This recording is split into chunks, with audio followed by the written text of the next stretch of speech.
Daud adalah man after God's own heart. It's not perfect, Anda tahu kehidupan Daud, dia gagal juga dalam test of character. Tapi dalam journey-nya ini, dia mudah untuk bertobat, dia mengakuinya, dan dia learning so many journey dalam kehidupan dia sebagai seorang pemimpin.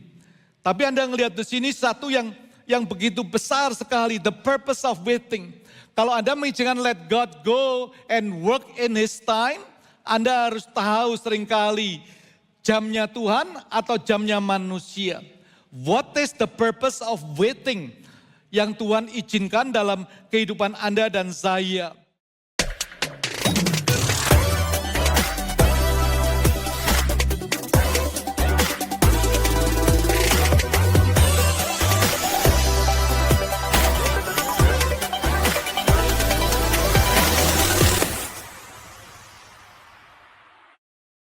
Anyway, it's good to be back here. Saya bersama istri saya, a lot of good news semuanya.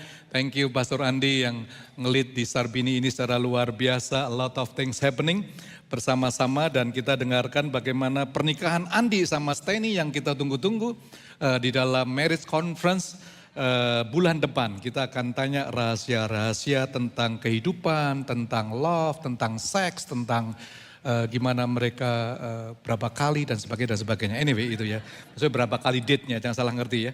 So kita membahas bersama-sama Let God beberapa bulan ini.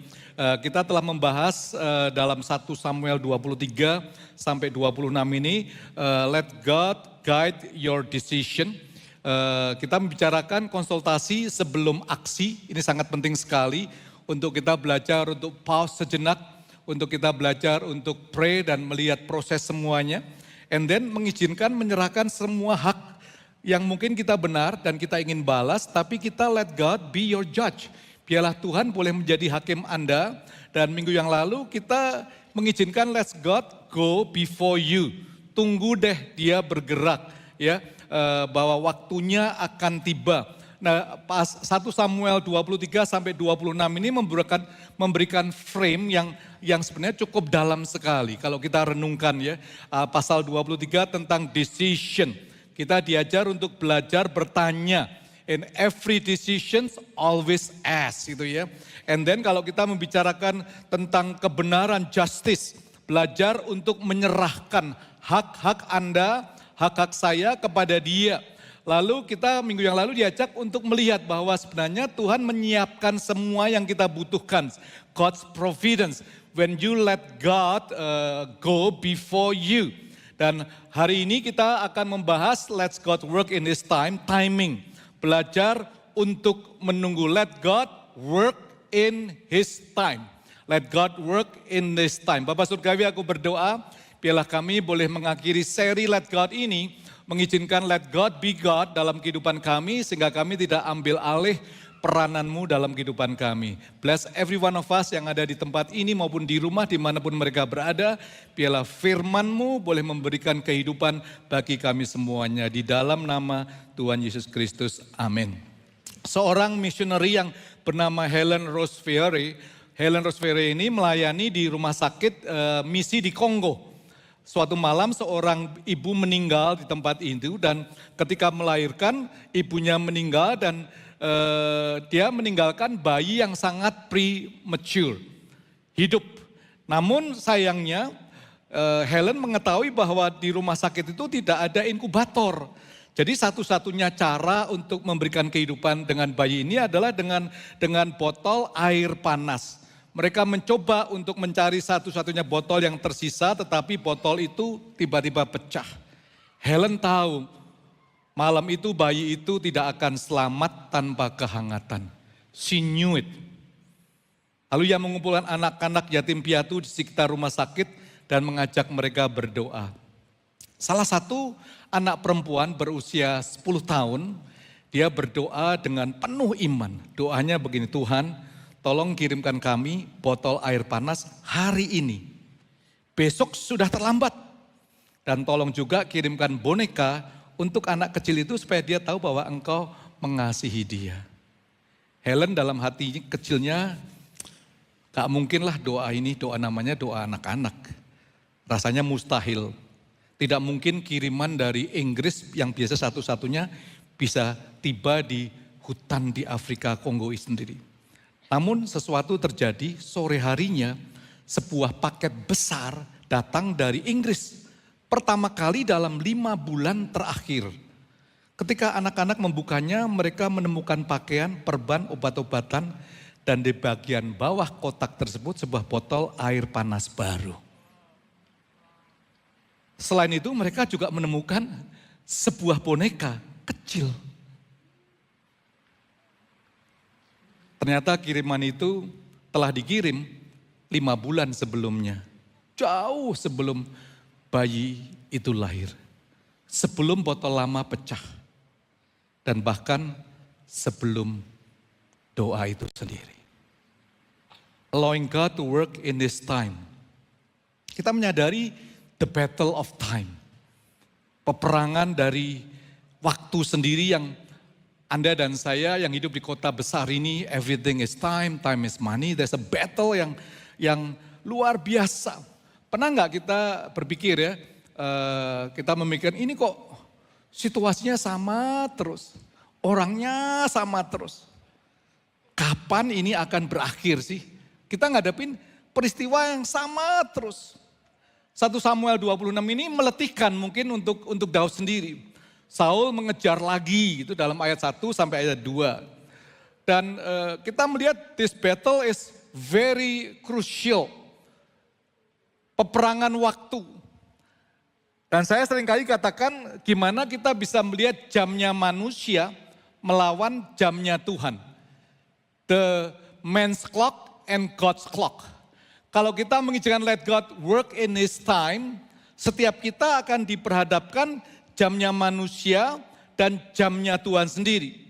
1 Samuel 26 ayat 7 dan 8, datanglah Daud dengan Abisai kepada rakyat itu pada waktu malam. Dan tampaklah di sana Saul berbaring tidur di tengah-tengah perkemahan dengan tombaknya terpacung di tanah pada tanah pada sebelah kepalanya. Sedang Abner dan rakyat itu berbaring sekelilingnya. Lalu berkatalah Abisai kepada Daud, hari ini Allah telah menyerahkan musuhmu ke dalam tanganmu. Oleh sebab itu izinkanlah kiranya aku menancapkan dia ke tanah dengan tombak ini. Dengan 1 tikaman saja, tidak usah dia kutancapkan 2 kali. Just one shot. One shot. Nah, kita melihat bahwa Saul ini mengejar kehidupan Daud berulang-ulang selama beberapa tahun ini, 10 years.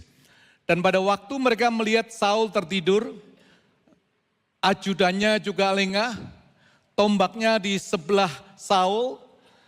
Amin. Lalu si Abisai itu tangan kanannya Daud mengatakan, gua finish it, let's finish this deal. One deal, gak perlu berulang-ulang.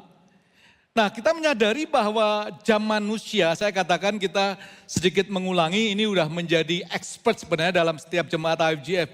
Kita membicarakan seringkali jam manusia itu membicarakan tentang opportunity driven. Ada driven kesempatan demi kesempatan. Ada sebuah base, urgency base. And then logic, semuanya logic. Is there, kronos.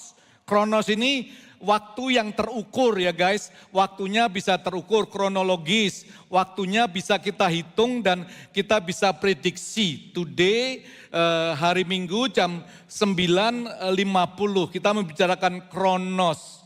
Opportunity driven, urgency base, logic center. Musuhnya sedang tertidur, tidak ada yang jaga. Now is the time, kesempatan emas sekali. Kalau bukan sekarang, kapan lagi? Opportunity doesn't come twice. Ini pasti kehendak Tuhan. Tadi katakan Tuhan telah menyerahkan. It must be from God. Ini jam manusia kronos sekali. Daud tergoda.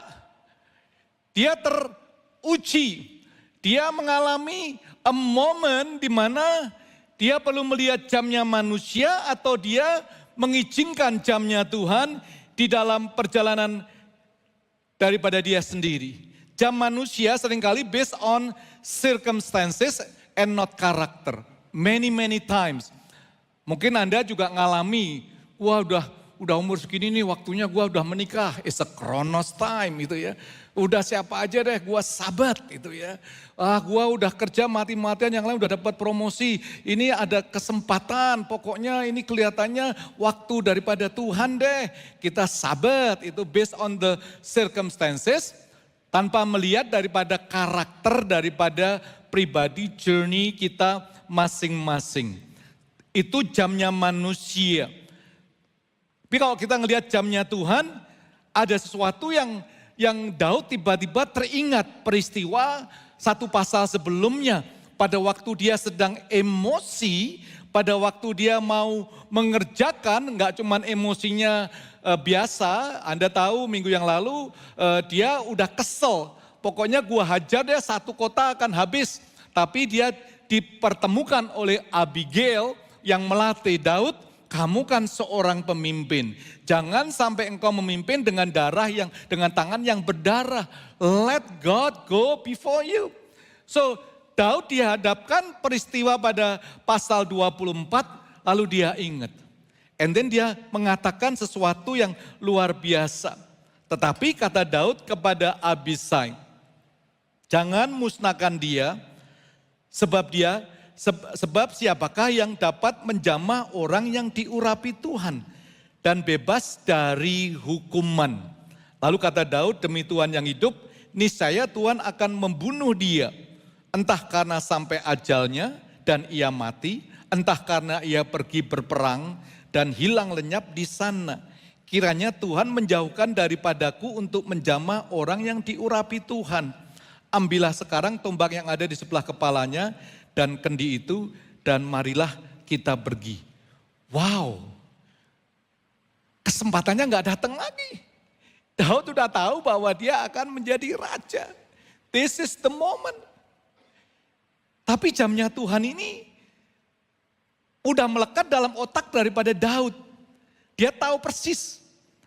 Karena kalau kita bicara kairos ini ya, selalu membicarakan karakter driven, maturity based, and purpose center.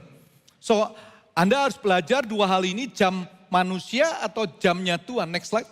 Kita membicarakan bagaimana karakter driven, bagaimana maturity based and purpose center yang seringkali Anda dan saya, kalau Anda sebagai seorang pengusaha, atau Anda sebagai seorang suami, istri, Anda sebagai seorang profesional, Anda sebagai seorang pelayan, ini dua hal ini akan selalu menghantui kehidupan daripada kita semuanya. Daud mengajarkan jamnya Tuhan. Dia belajar untuk selalu memakai jam merek Kairos. Dia udah dilatih selama bertahun-tahun ini sekali. Karena jam Kairos ini, jamnya Tuhan ini based on legacy, not logic. Bagi Daud, bukan saat Saul tidur, lalu dia bisa memimpin. Dia tidak mau demikian. Dia based on legacy and not logic. Dia tahu dia tidak mau merebut kekuasaan Saul. Dia menunggu waktunya Tuhan sendiri. Dia tidak mau tergesa-gesa, logiknya bisa semuanya diterima. Tapi dia ingin membangun sebuah legacy ini. Daud memilih Kairos bukan Kronos. Abisai berkata secara Kronos, ini waktunya. Now or never. Daud berkata, bukan aku yang menentukan Abisai. Dia bicara Kronos, Abisai, Daud membicarakan Kairos. Bukan aku yang tentukan waktu, tapi Tuhan. Daud percaya Kairos time Tuhan. Hari yang sudah ditetapkan. Dia berani mengatakan secara luar biasa. Demi Tuhan yang hidup, kalau Anda baca ayat 10 tadi, Tuhan akan membunuh dia. Entah mati di perang, entah memang mati secara natural, pokoknya dia akan melakukan karyanya yang luar biasa.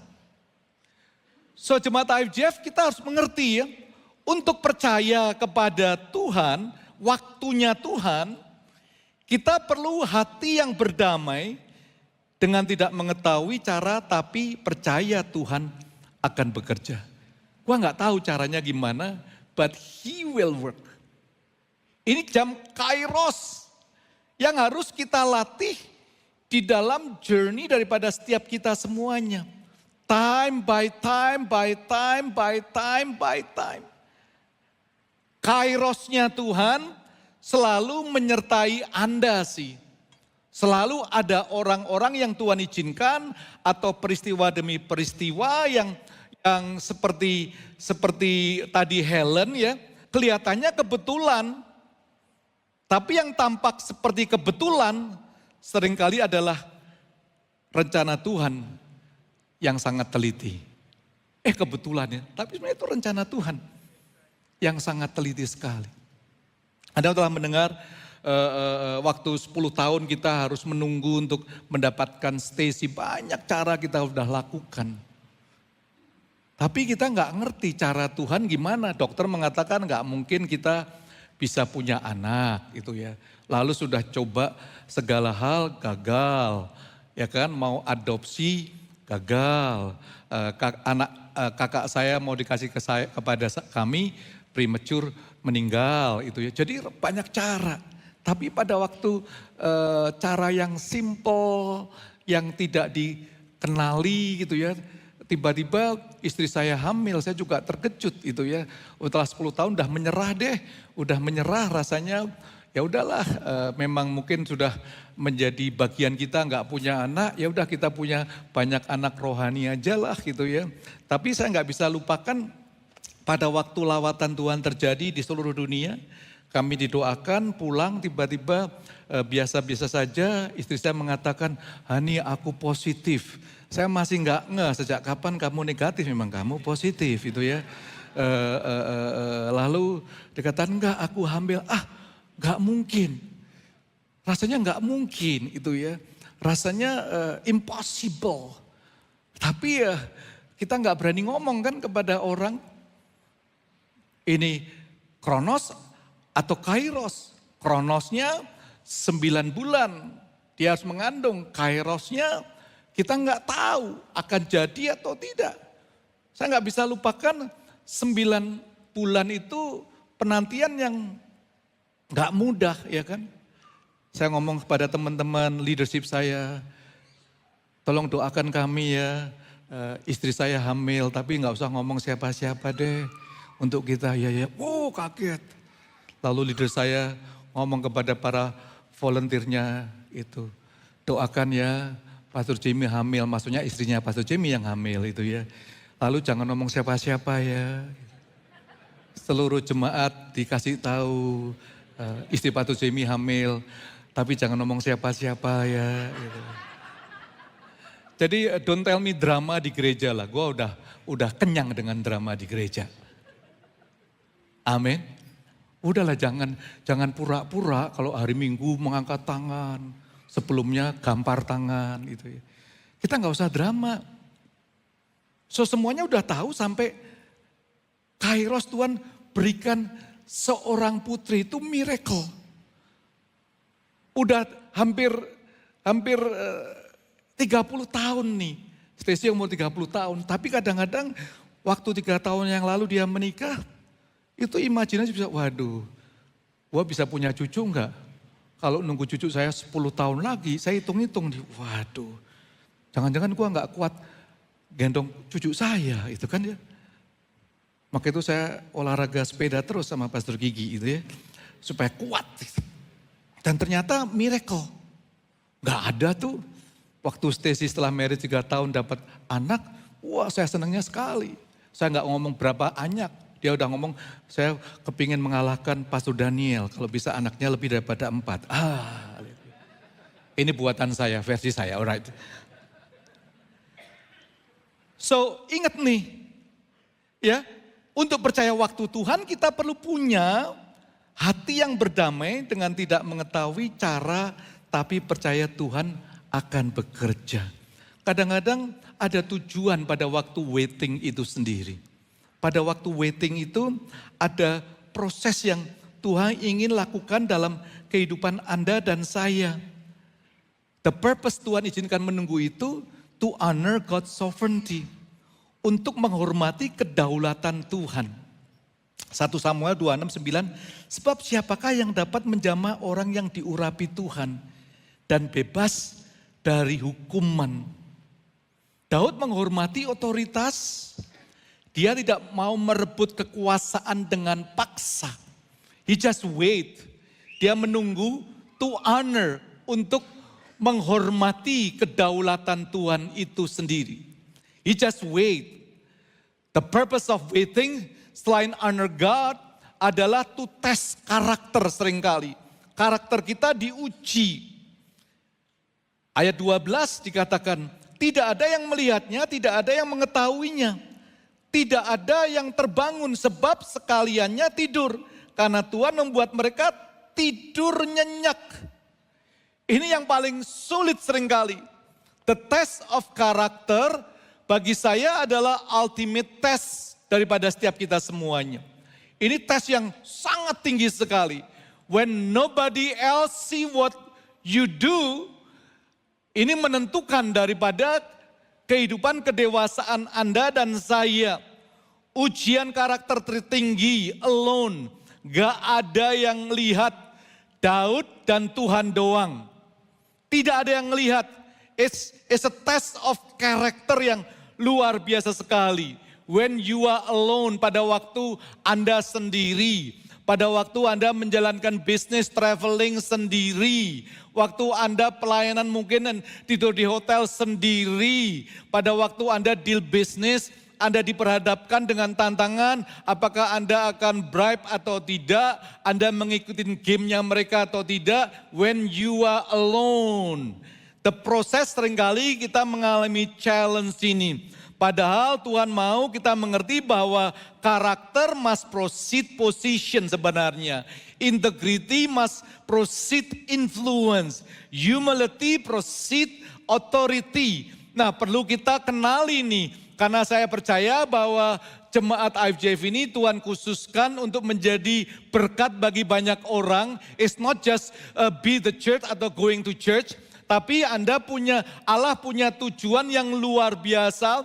Kalau saya spread around lihat wajah-wajah Anda semuanya, there's a seed of greatness. Tuhan taruh dalam kehidupan Anda semuanya. Tapi seringkali kita tidak mengerti akan proses daripada karakter itu sendiri.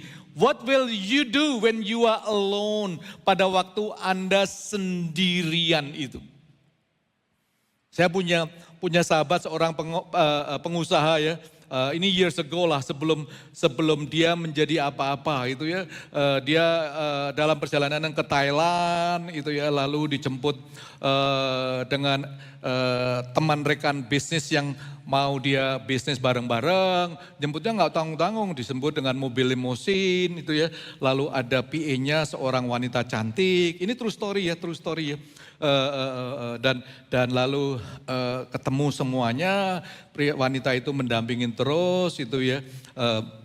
Lalu tiba waktunya selesai habis makan siang itu ya, lalu ya check in hotel itu ya. Lalu sampai di hotel wanitanya itu mengikuti terus, this is your room sir, suite room semuanya. Oke, thank you. Pikirnya justru pulang, no I'm stay here, in case you need anything else I'm here. I will be here 24/7, I'm just here just to serve you. Bayangkan. Jadi saya tanya, yang benar? Iya Jim. Ya kan gua ngerti, ceweknya cantik lah. Ini di Bangkok gitu ya. Loh, kok Bangkok pada tertawa kenapa sih?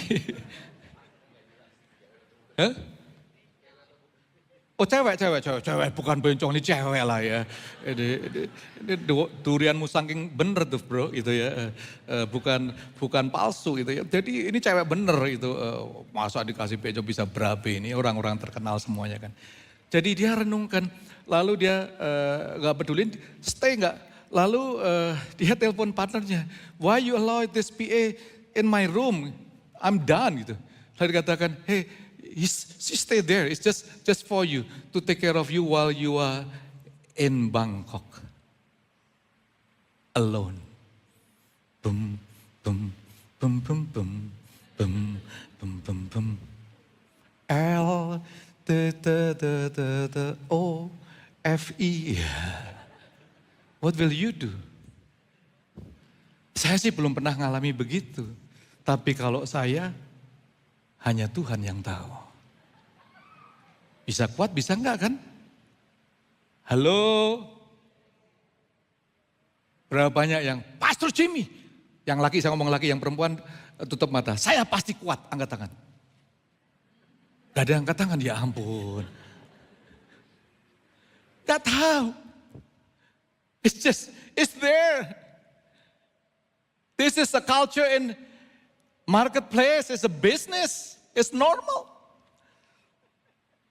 Teman saya telepon Jakarta, cariin saya pesawat secepat mungkin. I'm flying back home.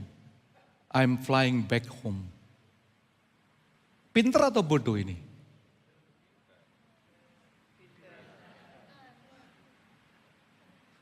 Suaranya banyak perempuan yang ngomong pinter, lakinya nggak ada suaranya. Ini beko. Betul? Beko loh ini perempuan lagi, perempuan jangan jawab. Jam 7 pokoknya flight dapat flight, tek. Gak peduli apa, dia balik saudara. Balik. Dia gak pamitan, cewek itu ceritanya cukup unik itu ya, dia ke lobi langsung naik taksi pulang. Pulang. Dia ngomong gila Jim, gila. Ini cerita udah years, saya gak bisa lupakan, wow. The next week gue dapet kabar, partner saya masuk penjara Jim. Orang Bangkok ini. It's quite well known. Saya kenal dia udah years, dari biasa sekarang mungkin dia masuk among 50 richest men in Indonesia. When you are alone, the test of character, ini penting sekali dalam journey kita. Seringkali Tuhan izinkan waiting ini to produce many testimony dalam kehidupan kita. Guys, 1 Samuel 26, 21. Lalu berkatalah Saul, aku telah berbuat dosa. Pulanglah anakku Daud, sebab aku tidak akan berbuat jahat lagi kepadamu, karena nyawaku pada hari ini berharga di matamu. Sesungguhnya perbuatanku itu bodoh dan aku sesat sama sekali. Tetapi Daud menjawab, inilah tombak itu. Ya Tuanku Raja, baiklah salah seorang dari orang-orangmu menyeberang untuk mengambilnya. Tuhan akan membalas kebenaran dan kesetiaan setiap orang. Sebab Tuhan menyerahkan engkau pada hari ini ke dalam tanganku. Tetapi aku tidak mau menjamah orang yang diurapi oleh Tuhan. What a man. He has so many opportunity. Tapi dia tidak mau. Akhirnya ada kesaksian daripada Saul sendiri. Aku telah berdosa. There's so many testimony. 2 Samuel kita nggak ada waktu. Testimoni yang luar biasa, maka itu Alkitab mengatakan this man is after God's own heart. Daud adalah man after God's own heart. It's not perfect, Anda tahu kehidupan Daud, dia gagal juga dalam test of character. Tapi dalam journey-nya ini, dia mudah untuk bertobat, dia mengakuinya dan dia learning so many journey dalam kehidupan dia sebagai seorang pemimpin. Tapi Anda melihat di sini satu yang begitu besar sekali, the purpose of waiting.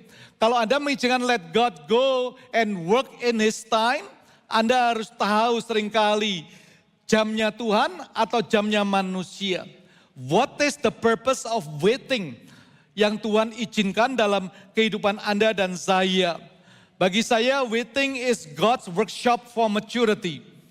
Menunggu adalah workshopnya Tuhan sampai Anda dan saya menjadi orang yang dewasa. There's a journey dalam 40 tahun saya pelayanan, there's a time di mana tes diuji. Waktu murid-murid yang saya bina mengatakan you are not good, you are doing this semuanya. Pada waktu sesuatu yang saya dear, yang saya cintai, dia katakan oh enggak, kamu enggak melakukan ini dengan benar. There's a time untuk kita diizinkan oleh waktu itu sendiri untuk mengetes karakter kita supaya bisa produce testimony after testimony, sehingga apapun yang Anda lakukan jamnya Tuhan itu nggak based on logic, supaya Anda bisa pass on the story of legacy daripada karya Tuhan di dalam kehidupan kita semuanya. Let God, let God, let God. Dan yang perlu kita yakini, there's a certainty of God's timing. Pada waktu mengizinkan Tuhan bukan terakhir itu kesera-sera, tidak. Ada waktu yang pasti, there's a certainty dalam God's timing itu sendiri. Ayat 23 dikatakan Tuhan akan membalas kebenaran dan kesetiaannya setiap orang. Sebab Tuhan menyerahkan engkau pada hari ini ke dalam tanganku. Tetapi aku tidak mau menjamah orang yang diurapi Tuhan. Sesungguhnya seperti nyawamu pada hari ini berharga di mataku, demikianlah hendaknya nyawaku berharga di mata Tuhan. Dan hendaknya ia melepaskan aku dari segala kesusahan. There's a certainty, ada kepastian. His day will come, harinya akan tiba. Pada waktu Anda mengizinkan let God, harinya pasti akan tiba. Akan tiba. Dikatakan dalam ayat 10, demi Tuhan yang hidup, niscaya Tuhan akan membunuh dia. Entah karena sampai ajalnya dan ia mati, entah karena ia pergi berperang dan hilang lenyap di sana. There's a certainty. Daud melihat, pada waktu Daud melihat ada 3 kemungkinan nih. Tuhan akan membunuh Saul, is a divine intervention. Harinya akan tiba, dia toh akan mati, is a natural death. Atau tewas dalam peperangan, natural consequences. Dia melihat dan dia belajar, let God. Karena hidup Anda dan saya tiap hari membuat keputusan demi keputusan. Dalam rumah tangga, dalam kuliah, dalam pernikahan, dalam pelayanan, dalam pekerjaan. Do we want to take God's place? Kita pakai jam kita atau kita mengizinkan jamnya Tuhan sendiri. Dia katakan pasti toh nanti dia akan binasa. Ada perhatikan 1 Samuel 31:46 ya. Kemudian Saul mengambil pedang itu dan menjatuhkan dirinya ke atas death. Lalu dia berkata dalam ayat 4 sampai ayat 6, 31, pasal 31. Lalu berkatalah Saul kepada pembawa senjatanya, haruslah pedangmu dan hunuslah pedangmu dan tikamlah aku, supaya jangan datang orang yang tidak bersunat itu menikam aku dan memperlakukan aku sebagai permainan. Tetapi pembawa senjata tidak mau, karena ia sangat segan. Kemudian Saul mengambil pedang itu dan menjatuhkan dirinya ke atasnya. Ketika pembawa senjata itu melihat bahwa Saul telah mati, ia pun jatuhkan dirinya ke atas pedangnya lalu mati bersama-sama dengan Saul. Jadi Saul, ketiga anaknya dan pembawa senjata, seluruh tentaranya sama-sama mati pada hari itu. If you walk with him, do not allow the fool to ruin your future. Jangan izinkan orang bodoh menghancurkan masa depan Anda. God's, the day will come. The day will come. Let God work in this time. The day will come, teman-teman. His day will come. His day will come dalam perjalanan kita semuanya. Waktunya akan datang. Tuhan gak pernah miss dari momennya dia. Eklesia Pengkhotbah mengatakan pasal 3, untuk segala sesuatu ada waktunya, ada kairosnya. Seperti kalau kita pesen di Amerika, kalau pesen Amazon itu dia langsung barang kamu udah pesen, berapa jam lagi, sekarang ada di mana, ada trackingnya. But the day will come, the day will come. Tuhan akan work in your character, the day will come. Seperti kita tracking, ini kairosnya Tuhan.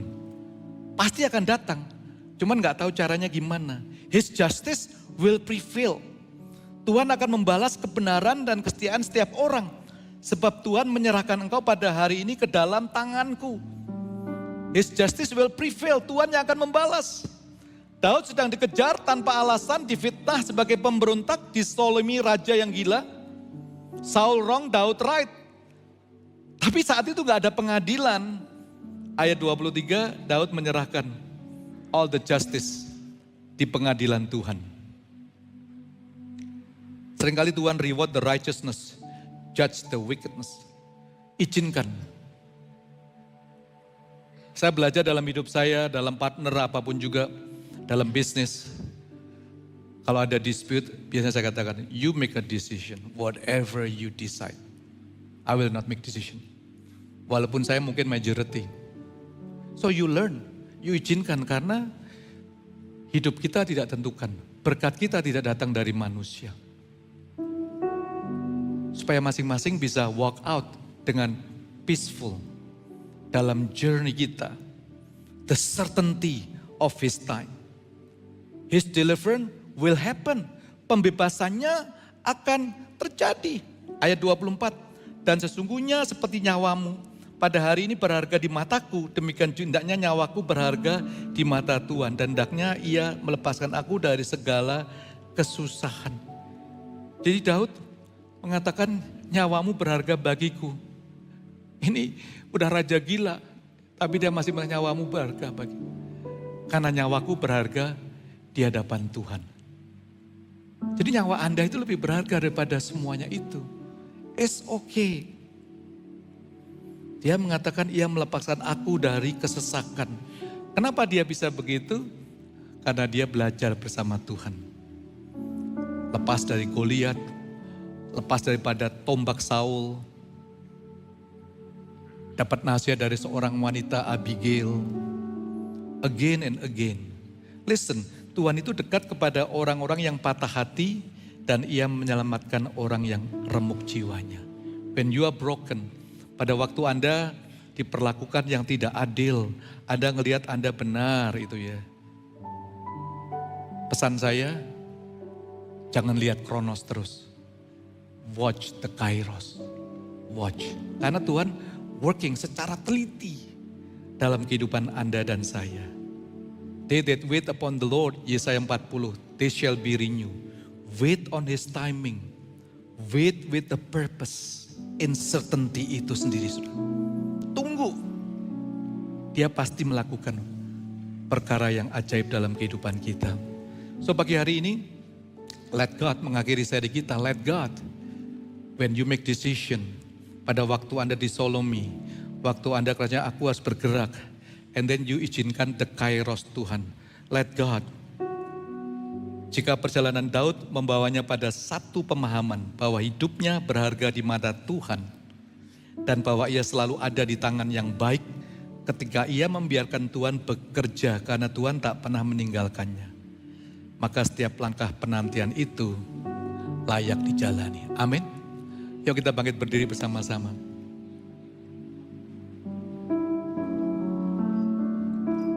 Saya beri kesempatan untuk kita dalam seri terakhir ini untuk Tuhan thank you. Let God be God. Izinkan waktunya Tuhan.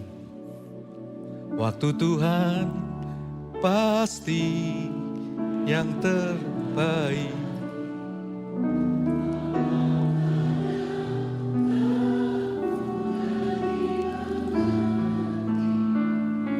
Lewati cobaan, ku tetap percaya waktu Tuhan pasti yang terbaik.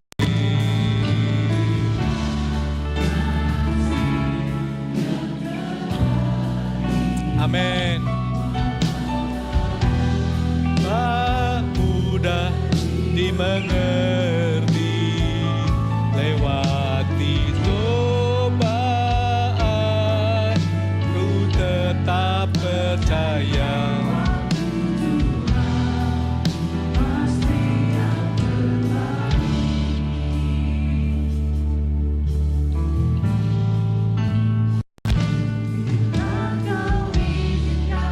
Sesuatu terjadi.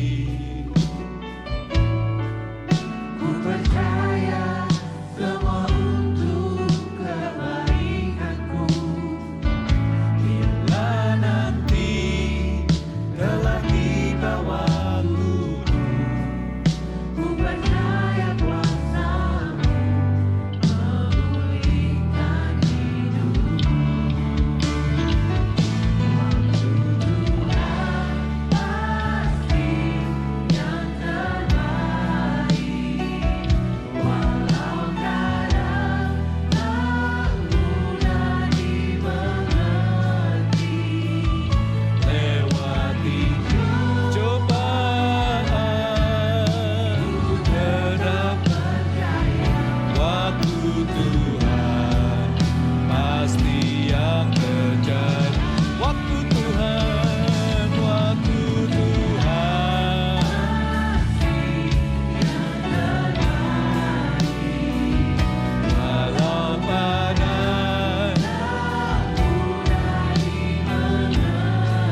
terbaik.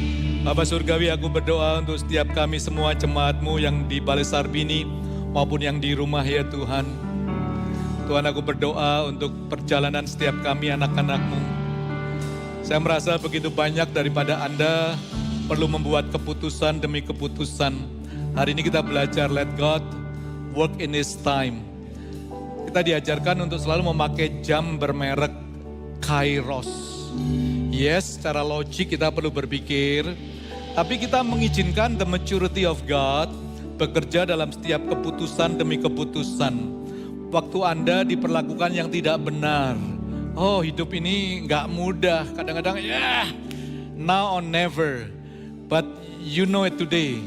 Belajar menjadi orang yang peaceful, menjadi orang yang selalu damai menghadapi kegundahan setiap usaha, setiap pertemanan, setiap relationship. Tapi hari ini kau percaya Tuhan, thank you for your word. Let God, biarkan Tuhan bekerja dalam waktunya. This is your prayer dimanapun Anda berada. Yuk Anda just gandengan dengan suamimu, istrimu, dengan orang tuamu. Let's just, I want to pray for you. Tuhan, aku berdoa untuk pagi hari ini. Dimanapun mereka berada ya Tuhan, every decision demi decision. Tuhan, aku berdoa setiap dispute, mungkin dalam relationship antara suami istri pun ya Tuhan. Mungkin dalam usaha partnership, mungkin dalam pelayanan. Tuhan, aku berdoa hari ini ya Tuhan, nyatakan kuasa-Mu. Hari ini aku berdoa, biarlah firman-Mu menjadi bagian untuk kami menjadi orang yang dewasa. Untuk kami diizinkan masuk dalam box workshopnya Allah untuk diproses. Supaya kami tahu dan hidup dan tumbuh di dalam karakter daripada Allah. Untuk kami tahu bahwa waktu Engkau ini certain, bukan ngambang Tuhan. Ada certainty, the day will come. The day will come ya Tuhan. The deliverance will come, the justice will come. Engkau mengatur waktu Kairos yang tepat. Sehingga segalanya indah pada waktunya yang Tuhan izinkan dalam kehidupan kami. Tuhan, aku berdoa lepaskan damai-Mu kepada setiap jemaat-Mu dimanapun mereka berada yang di rumah. The peace of God, damai daripada Allah menyertai kami semuanya. The joy of the Lord, sukacita Allah menjadi kekuatan bagi kami semuanya. Kami gak tahu caramu Tuhan, tapi kami mau hati kami peaceful. Karena semua yang menjadi bagian kami tidak akan dicuri oleh siapapun juga ya Bapa. Untuk itu aku berdoa Tuhan, biarlah iman kami Engkau bangkitkan untuk kami naik senantiasa. Terpujilah nama-Mu ya Bapa. You are so good, you are so good. Terima kasih ya Tuhan, terima kasih ya Tuhan. Engkau begitu baik dalam kehidupan kami. Jemaat Tuhan, pada hari ini jika Engkau mendengar firman Tuhan, melakukan dengan segenap hati, Allah akan memberkati lumbung-lumbung-Mu hingga berlimpah-limpah. Sehingga engkau tidak meminta pinjaman, melainkan memberikan pinjaman. Allah akan membuat engkau menjadi kepala, bukannya ekor. Hidupmu selalu dipenuhi dengan iman, pengharapan, dan kasih. Sehingga apapun yang kau lakukan di dalam nama Tuhan Yesus Kristus, Dia akan membuat engkau berhasil. Hari ini sampai Maranatha, di dalam nama Tuhan Yesus Kristus. Semua yang percaya katakan, amin. God bless you. Happy Sunday Church. See you second service. God bless. Untuk informasi lebih lengkap mengenai IFGF Jakarta, Anda dapat mengunjungi Linktree IFGF Jakarta yang tertera di deskripsi YouTube dan juga bio Instagram IFGF Jakarta. God bless you.